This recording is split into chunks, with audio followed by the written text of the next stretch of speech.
Sex பண்ணுறதுனாலையும் ஒருத்தவங்க கூட தப்பான உடல் உறவில் ஈடுபடுறவங்களுக்கு மட்டும்தான் இந்த ஒரு நோய் வரும்னு நம்பிட்டு இருக்காங்க. நேற்று ஒரு நியூஸ் பார்த்துருந்தேன். கர்நாடகாவில் 7000 காலேஜ் ஸ்டூடெண்ட்ஸ்க்கு ஹெச்ஐவி தொற்று இருக்குது அப்படின்னு. அந்த ஒரு கமெண்ட் பாக்ஸில் பார்க்கும்போது தான் தெரிந்தது நிறைய பேருக்கு ஹெச்ஐவினா என்னன்னே தெரியல அப்படின்னு. ஆல்ரெடி நம்ம சேனலில் ஹெச்ஐவி பற்றின முழு விவரமும் அந்த ஒரு ரீலை நான் சொல்லியிருப்பேன். அதில் பார்க்காதவங்க இருந்தால் கூட பரவாயில்ல, இந்த வீடியோ பார்க்குற உங்களுக்கு ஷார்ட் அண்ட் ஸ்வீட்டாக சொல்லி முடிச்சிடுறேன். அந்த கமெண்ட் பாக்ஸில் பார்த்தாலே நம்மளுக்கு தெரியும், இப்போ வரைக்குமே நிறைய பேர் ஹெச்ஐவி அப்படிங்கிறது ஒரு தப்பான உடல் உறவில் ஈடுபடுறவங்களுக்கு மட்டும்தான் வரும் அப்படின்னு நினைச்சிட்டு இருக்காங்க.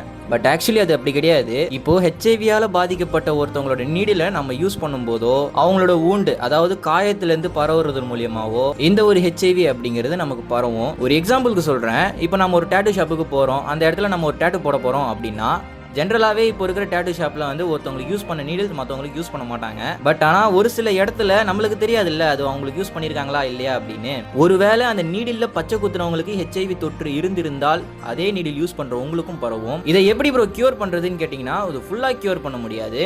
ஆனால் உங்களுக்கான நார்மல் லைஃப்பை வாழ வைக்கிறதுக்கான ஒரு சில ட்ரீட்மெண்ட்ஸ்லாம் இருக்குது. இதில் நிறைய பேருக்கு இருக்கிற டவுட்டு, ஹெச்ஐவியும் எய்ட்ஸும் ஒன்னான்னு கேட்டிங்கன்னா, ஹெச்ஐவியோட லாஸ்ட் ஸ்டேஜ் தான் எய்ட்ஸ்னு சொல்லுவாங்க.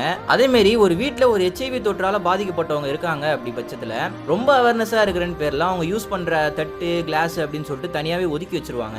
பட் ஆனால் அது அப்படி கிடையாது. அது மூலியமாக பரவுறதுக்கான சான்சஸும் இல்லை. இந்த ஹெச்ஐவி இருக்கா இல்லையா அப்படிங்கிறத எலைசா போன்ற ஒரு சில டெஸ்ட் மூலியமாக நம்ம கன்ஃபார்மும் பண்ணிக்கலாம். மெயினாக இந்த ஒரு வீடியோ அப்லோட் பண்ணுறதுக்கான காரணம், இன்னைக்கு நிறைய பேர் நினச்சிட்டு இருக்காங்க ஹெச்ஐவி அப்படிங்கிறது வெறும் செக்ஸ் பண்ணுறதுனால மட்டுமே பரவுது அப்படின்னு.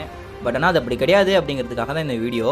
அண்ட் ஃபைனலாக கைஸ், ஹெச்ஐவி தொற்றால் பாதிக்கப்பட்ட உங்களோட நண்பராக இருந்தாலும் சரி, இல்லை உங்களோட ஃபேமிலி மெம்பர்ஸாக இருந்தாலும் சரி, அவங்கள தயவு செஞ்சு ஒதுக்கி வைக்காமல் அவங்களுக்கான சப்போர்ட்டை கொடுத்து அவங்களுக்கான கேரையும் கொடுத்து நல்லா பார்த்துக்கோங்க. And tata bye, see you, bye.